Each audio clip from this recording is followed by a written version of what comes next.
20 minutes after 6 o'clock, as you have heard in Eyewitness News, the Ekurhuleni City Manager, Dr. Imogen Mashazi, has been placed on special leave pending her retirement.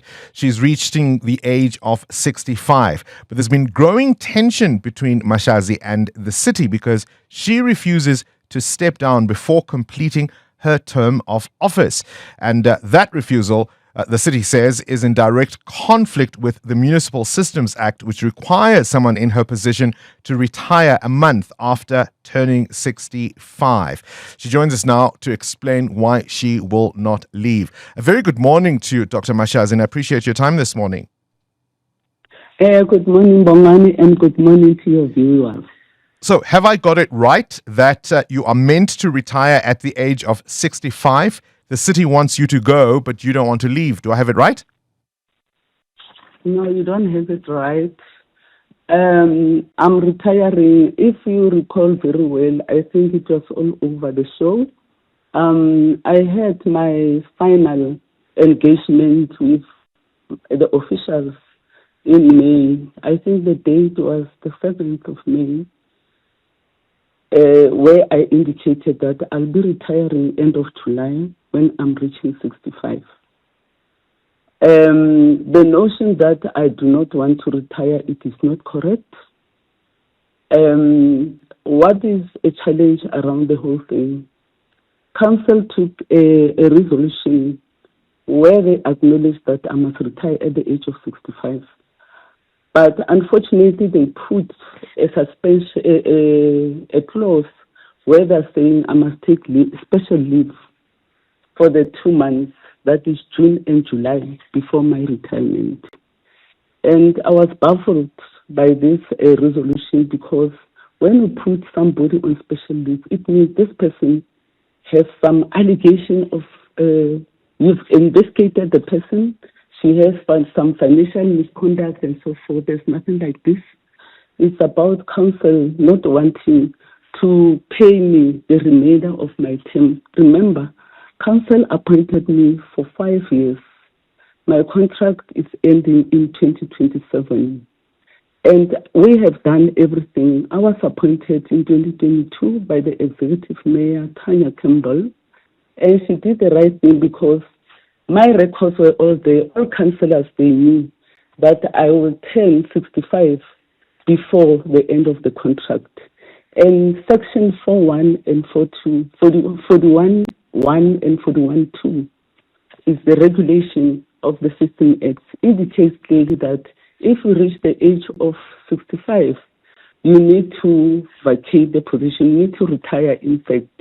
But second clause 41.2, it's very clear that council must apply for a waiver to a minister, which Mayor Kia Campbell did because she followed the law.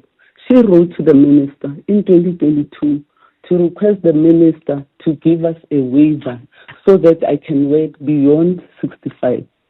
But if I understand, if I may come in there, I understand that waiver is in the exceptional case of a person with scarce skills that the municipality may want to stay on. That isn't the case here, is it? It's the case. Our recommendation was clear. Our waiver was supported by the MEC first. He said it's proper. The records are there. But in this case, though, there's been a council resolution that says you must go. Part of their fight with you is to say, as city manager, you must implement their resolutions. They want you out. So that waiver wouldn't apply in this instance, would it? It will apply because the waiver is still with the minister. The minister has requested a new council resolution. He's happy with our recommendation because remember, as a city manager, I was the first city manager. I obtained 3 back-to-back clean audits for the city. I have built the state-of-the-art clinics. I introduced primary health care here in the city of Ekurhuleni. It wasn't there. All noble things, Dr. Mashazi, but not an indication of special skills that only you have that nobody else may possess? People may possess it, but all I'm saying is we have done everything and the MEC was happy with our motivation in terms of me staying on. Then MEC, the minister himself, he doesn't have an issue. His issue is saying he needs the new systems of delegation to empower the mayor to apply for that. Remember, there are 3 mayors in my contract. I started with Mayor Campbell, who wrote that motivation. After seeing that, she wants me to stay on and continue the good work I'm doing for the city. Then Mayor Gungotwana followed and requested the waiver because he wanted to do a follow-up. Remember, it's not in my honor in my space anyway, to follow up with the minister. Where is the minister? If the minister has said, no, I'm actually denying the waiver, the minister has not pronounced. The minister is still waiting for the systems of delegation. If the minister has said to us, well, you are not going to qualify for a waiver, then we will be talking something else. But I am not there. I am not interested to work beyond 65. And no human being can work beyond 65, especially being an accounting officer with so many responsibilities. I have agreed. I had a meeting with the mayor. I have agreed that, Mayor, I'm retiring now at the age of 65. Let's write an item to council because it's not mandated on you to just give me a golden handshake. Go to council. Council must actually approve or give you authority to discuss mutual separation. It is our discussion, my discussion with the mayor. All right, Dr. Mashazi, I think you've explained your position. We had invited the Mayor of Ekurhuleni to join us for this discussion. Unfortunately, he is traveling and unable to join us, but those are your reasons. Thank you for your time. 702. The Big Interview With Bongani Bingwa. Well, staying with Gauteng, our road transport system is to undergo a major revamp. Yesterday, the Premier unveiled the province's new high-tech number plates, launched as part of a pilot phase, and they're going to start with government vehicles. The understanding is that it's a move targeted at fighting crime, curbing vehicle plate cloning tied to hijackings, robberies, and fraud. Kiribone Diale Tlabela is the Gauteng Road and Transport MEC and joins us now to explain how it'll all work. MEC, thank you so much for your time. The Premier says these new plates will be a game changer for Gauteng. Good morning, Abud Bongs, as well as to your listeners. I hope you accept that I call you Abudi. I'm an old man. Yes, yeah. I do. Okay. Yeah, it's really, we see it as a game changer. And you know what pains me more as this, and I think also to my peers who are now in positions of responsibility within the public service is the pain of rebuilding trust with our communities. I know that a lot are skeptical about it, but it's really a game changer. There's serious trust deficit, and I think I'm one of those who are pained that innovations like this one, there's still some section in our communities who don't trust it will work for them. All right. Let's assume it will. MEC, let's assume it will. What are the new features these plates will have that will be a game changer?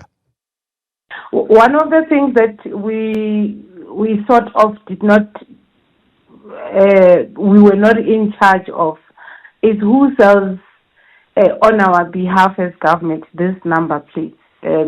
These days, even now, if you go out of your office there and go to any corner in Marabastad here in Tshwane where I am, you'll find a person just selling a number plate, and you ask yourself, where did they get it? And that's why we have a lot of illegal number plates on our roads. So one of the regulations is we regulate and accredit those who then provide the service on our behalf as government.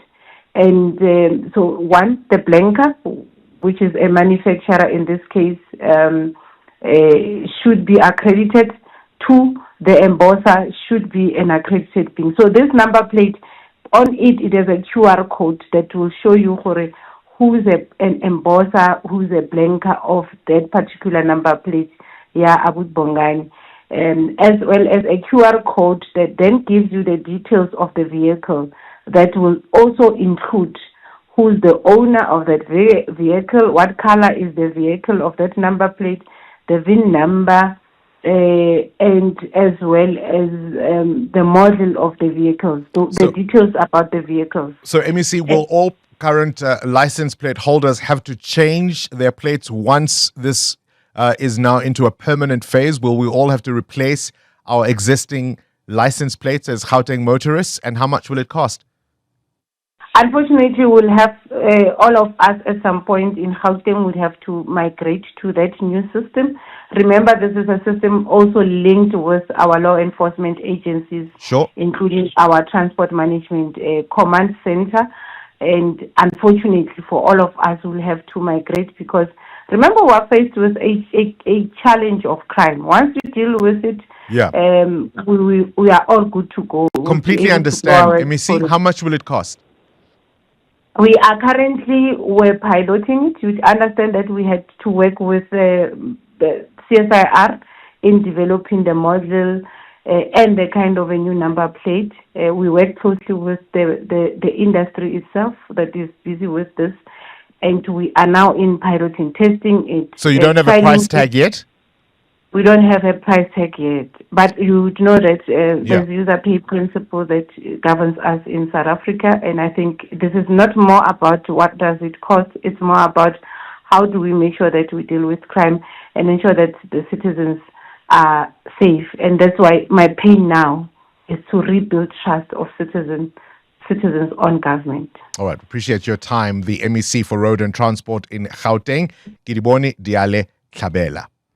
Current events, developing stories, Tough questions. your voice making a difference.